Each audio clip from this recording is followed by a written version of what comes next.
My name is Dr. Jebediah Carver. Today we'll be learning about the Boston Tea Party of 1773.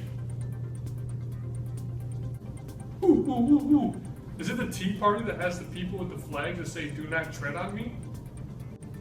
No, that's not what he's talking about. Ooh. Is it the Tea Party that when little girls, they play with dolls and invite all their friends? No. The Boston Tea Party occurred in 1773.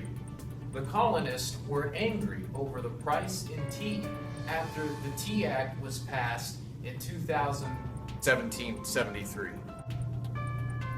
The British government, after the French and Indian War, had hoped to pay off the debts they had incurred during the war. To do this, they wanted to tax the colonists to raise the revenue to pay off these debts. So in 1773, the British Parliament passed the Tea Act.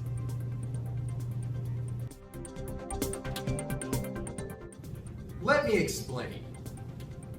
The British East India Tea Company was facing bankruptcy, so the British government decided to step in and grant them a monopoly. The monopoly worked a little bit like this. All imported East India tea was exempt from a special tea tax. Therefore, they were able to sell their tea at a lower price than their colonial and American-made tea counterparts, who were forced to pay the tax.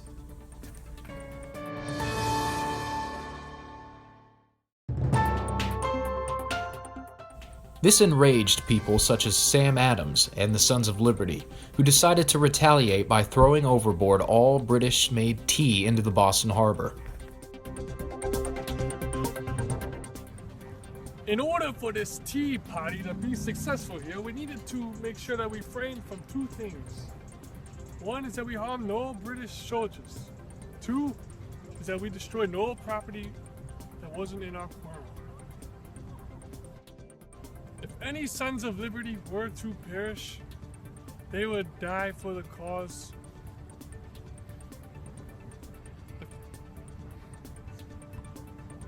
Say your line.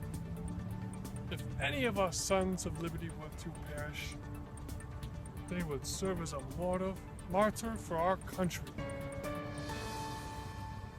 King George must adhere. No taxation without representation. The participants dressed as Indians the night they threw the tea into the harbor. Joe, throw it in. Throw the tea in the pond. Just do it!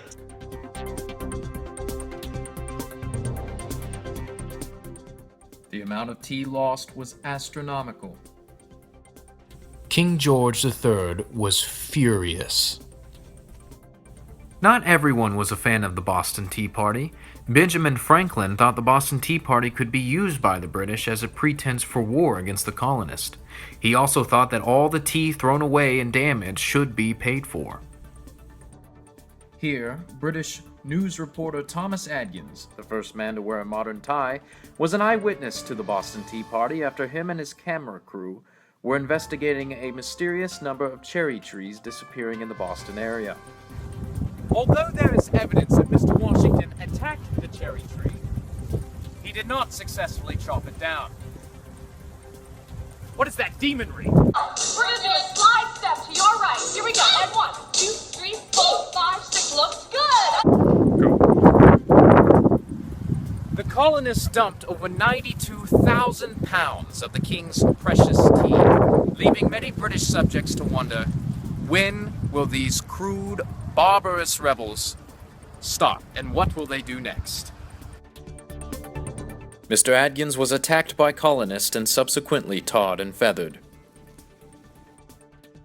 In response to the Tea Party, the British Parliament passed the Intolerable Acts, which sought to punish Boston and Massachusetts. British naval ships then sailed into the Boston Harbor and created a blockade. They brought with them order and martial law.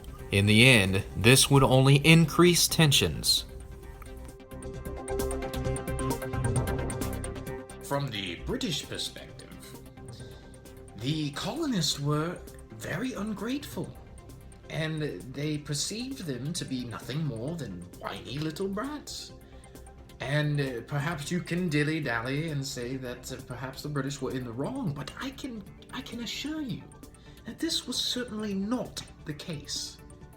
I just do not understand why the American colonists would want to leave such a great empire.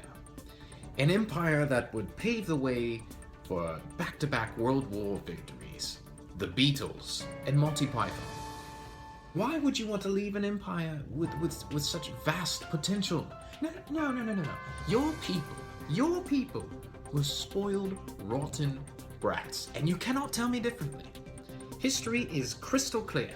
Oh, who is the grand architect then behind the Boston Tea Party? Aliens. Let's say that I were to give you a loan, say, a loan for you to buy a piece of land. And you were to come back to me after we had agreed upon the terms and conditions for which I would give you this loan. And you were to come back to me and say, "You are asking too much. I cannot repay you." In the same way a bank would laugh in your face, so would I, because these were the conditions in which we agreed upon. So from that perspective, how then can the colonists say that the British Empire was being unjust? Because after all, the war that accumulated so much debt was fought on their behalf. You bloody...